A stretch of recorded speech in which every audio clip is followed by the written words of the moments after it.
and there has to be plenty of questions you would like to ask. Could you put your hand up? Alan, are we using mics? Yeah, we have mics. Have you? Okay. Anybody got any questions? Or is this going to be my chance to ask any question I want? Because I can assure you, sorry, there is a person here. They've cut me off. Claire, here. Good morning, Vincent Gibson, my name. Just a question towards Philip there. You mentioned towards the end of your presentation proven savings of 5 billion sterling. Can you tell me who got those savings? Yeah, the one, well, High Speed 2, that's 5 billion they've banked already, part of the business plan. So it's not that the project's not in sight yet, but that's what they're planning the savings they'll make against the benchmark. But the other ones we talked about with central government between the 12 and 20% has been monitored by Construction Excellence. So there's been the idea generally with any mandate with pilot projects. So there'll be usually the ones in the UK. So any pilot project, it went through what's called the Trial Project Delivery Group. It looked at, what we're going to measure. Is it just cost? Is it going to be safety? Is it change management? And we had Construction Excellence along with an academic partner along to make sure there's some degree of rigour in it. And up in Scotland, again, there's been an appointment with an academic partner to monitor the pilot projects going through there. With, as you rightly say, having some degree of a case study there. But it's interesting, because so High Speed 2 is actually taking those savings right at the beginning, during the business planning stage. So the savings are to the client? Yeah. Thank you.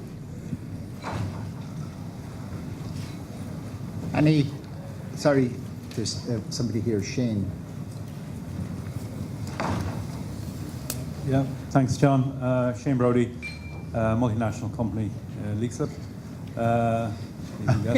I think that's the correct way to say it. I have two questions. The first question is there actually a standards war? So we seem to need a lot of, we know we need standards. Standards is how we get the cost out and get adoption. But we have a lot of standards. The UK is rushing ahead.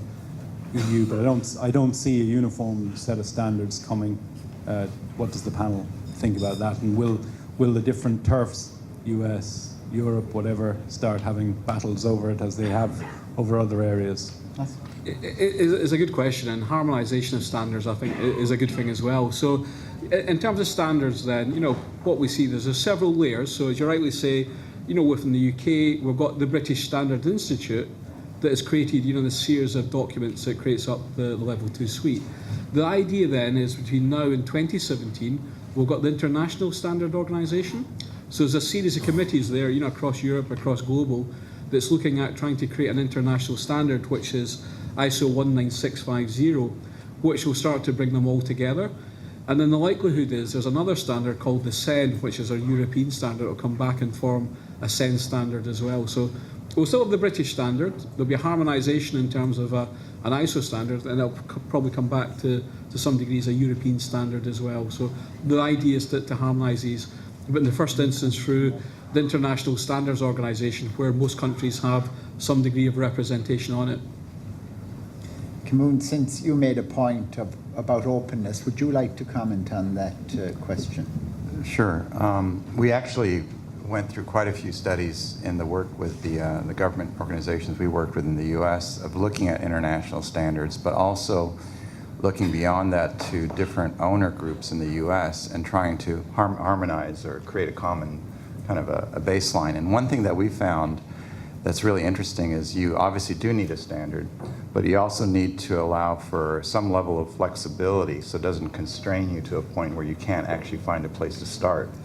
So it's that fine line of balancing of creating some level of a platform, but allowing flexibility and even allowing for change. And in the data world, there's actually something pretty interesting going on right in the last few years with big data. It's called NoSQL, non-structured data. So it's a combination of having structured data, structured systems, and also allowing for non-structured data that would come in from Twitter, for example. So Twitter, you obviously can write whatever you want in it, but it is somewhat structured in the sense that you can search and find things. So if you combine those two ideas of having a standard and a structure, but also allowing for flexibility and most importantly, not over-structuring. That's the point I was trying to make with IFC. It's great, but a lot of times it feels like it's constraining if it's over-structured. So having that balance. Sure.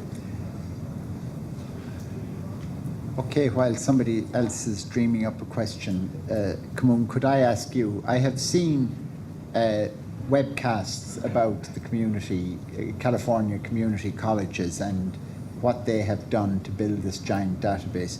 Have you any idea of what type of advantages they have got from it? I know they used it as part of a method to push back on adding additional space, Right. where they saw utilization low. Right, exactly. That's what actually drove it. The Chancellor's Office at the state level, when they processed bond money to decide where to spend money essentially on building a new science building, the requirement was that each district at the very least had to have an asset database of their facilities so they can report back.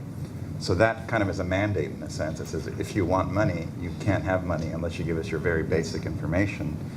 And the interesting part of that basic information, that it was structured because they needed to count buildings and spaces. That was the basis of a standard, is saying, okay, now we have consistent naming and numbering of buildings and spaces, therefore we can make decisions with that. So we latched onto that as a kind of, that's the platform that I'm talking about, basically latch onto that. Sure, thank you. That was the beginning of it. Go ahead, this is just coming, Ralph, to you. Just in your work, Mona, I mean, the IFC standard has taken ages to develop, and it seems to be a black art, and everybody's confused by it. And you developed BIM XML. Is that something alternative, or is it?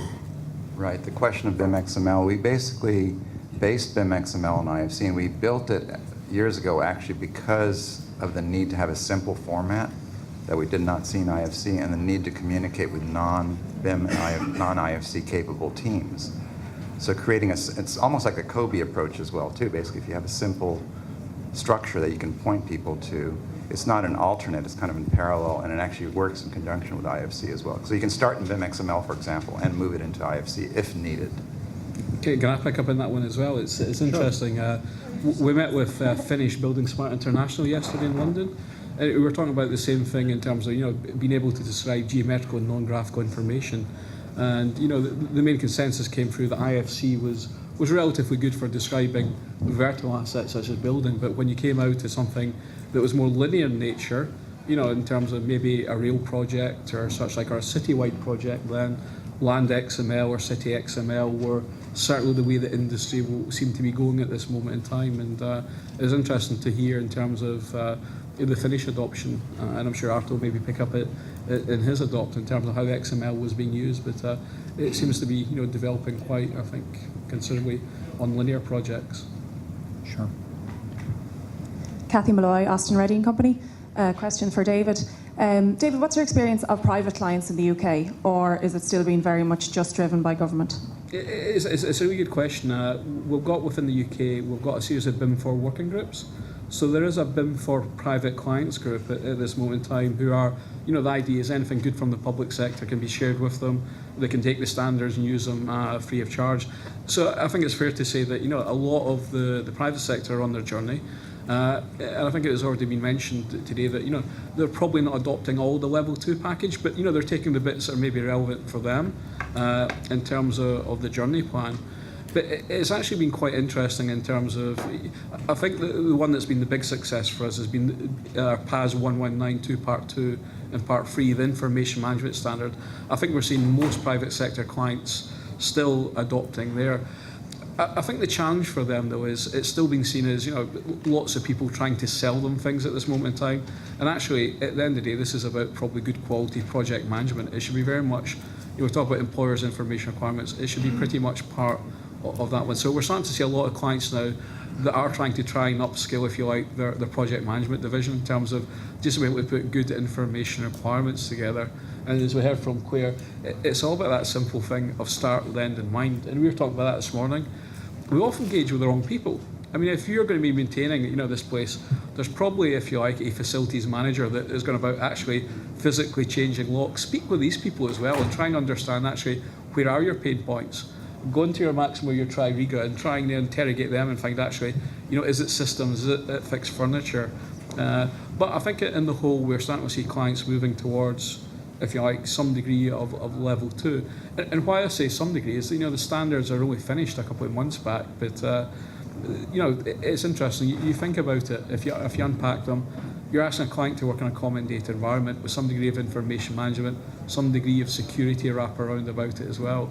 I think when you take the word BIM out of it, they go, I get it now, sort of thing. So what we're finding, if you go into a client and actually have an information management conversation, they get it a lot more easy, and you go and say, I want to talk about BIM, then it's, So we find I think it comes down to communication strategy as well, is a big thing with clients. Speaking a language that they understand. I mean, BIM, we talked there, we just done it, or Alf talking about IFC, XML. You're going to speak to a client that, the first thing is, I don't care. Talk to me in a business language I can understand, and then I think they get it. It's really, I think the key is that communication piece. So, Claire, obviously people have been using Maximo for years, and depending on the detail in the asset register, you've been able to mine it for certain information, particularly if the data has been automatic from rounds and readings, has been automatically recorded. Surely there's a demand from people who have that kind of capacity to move towards one where you actually can import this information. I mean, do you get any pull from that? Yeah, we do.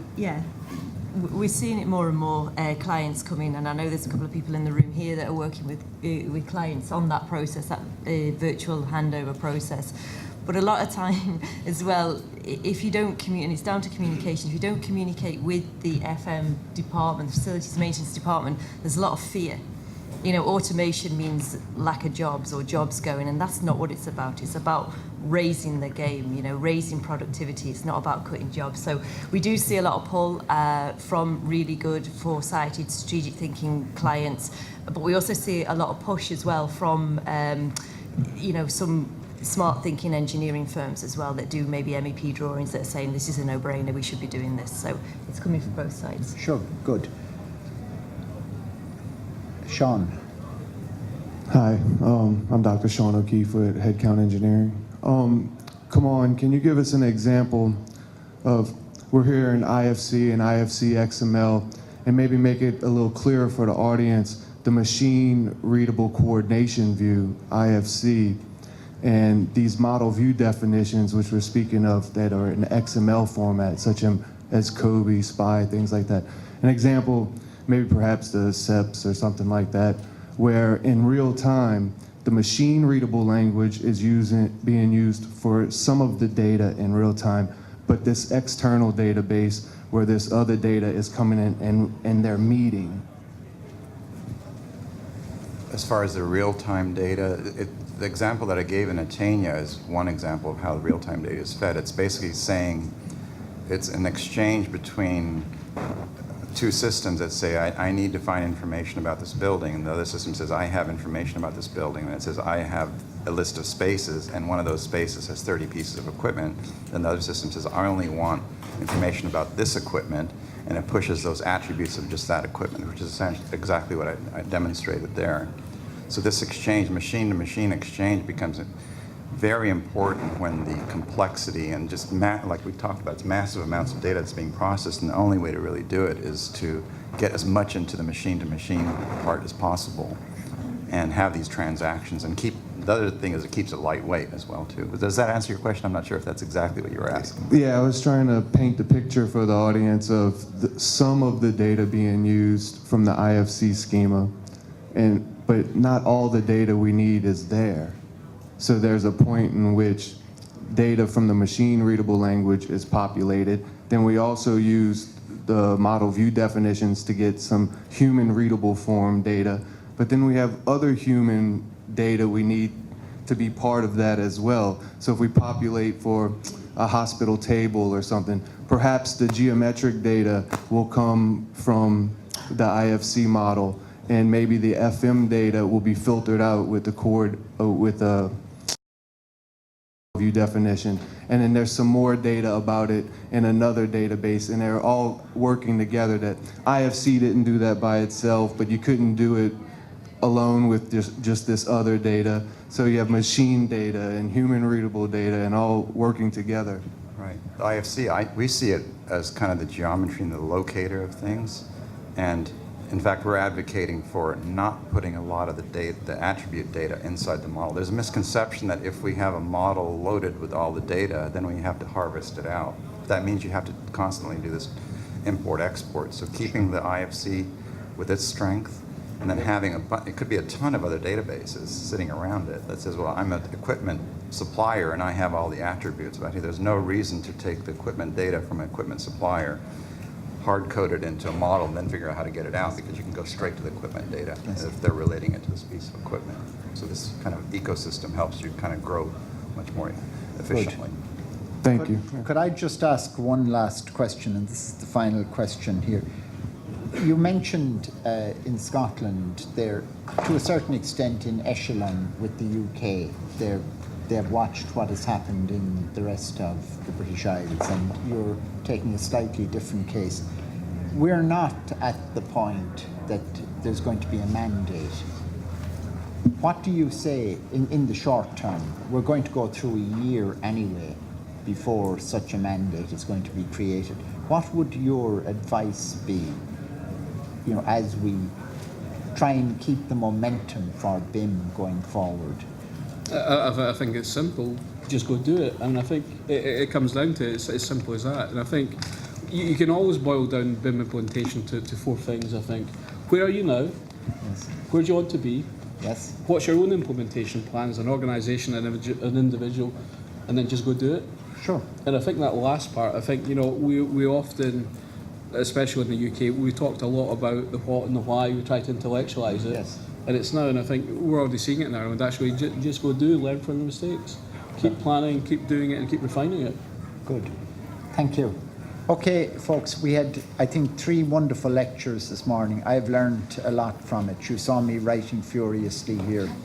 The presentations will be available, Alan, after in the conference website. And other than that, I just want you again just to express our thanks to the 3 speakers.